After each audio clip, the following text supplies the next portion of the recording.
The vampire genre is nearly as old as cinema itself, with F.W.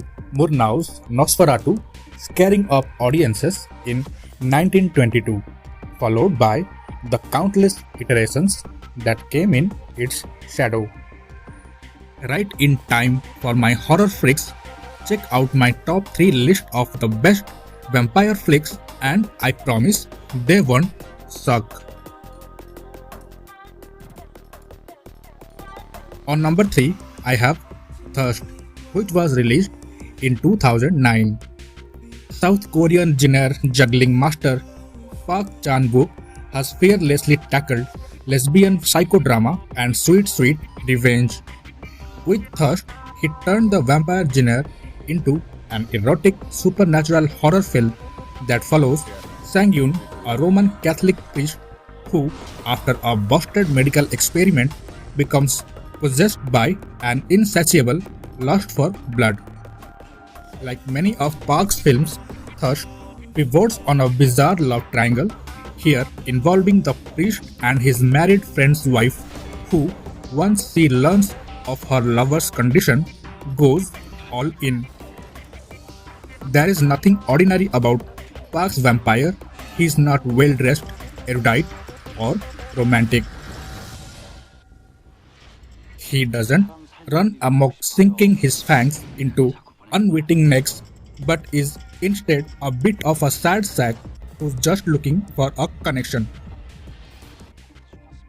Park dials up the ick factor with every exaggerated slurp of blood, and naturally, he drives his film into a gloriously bloody conclusion.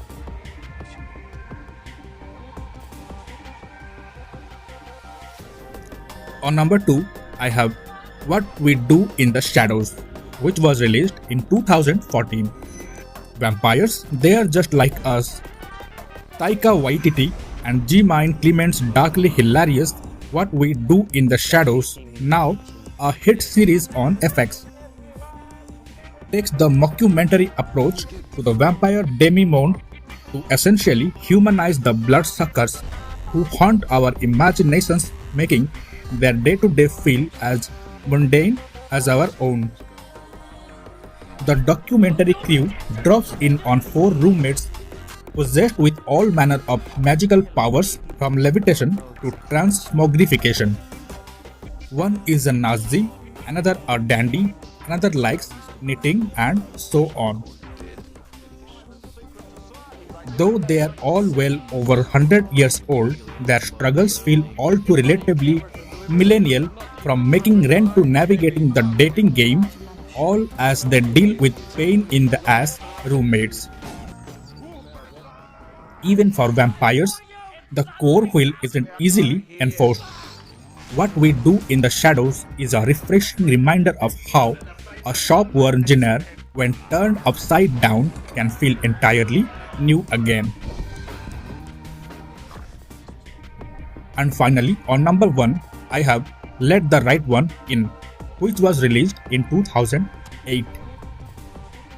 Vampires got hot on the big screen in 2008 with the first entry in the Twilight franchise, but they had some delightfully creepy company from Thomas Alfredson's Swedish Gothic romance.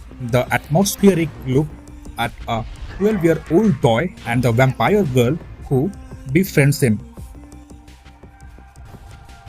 Anchored by the chemistry of young actors Claire and Lena, the movie comes this close to generating an erotic tension between its adolescent leads, but never breaks its eerie poetic spell.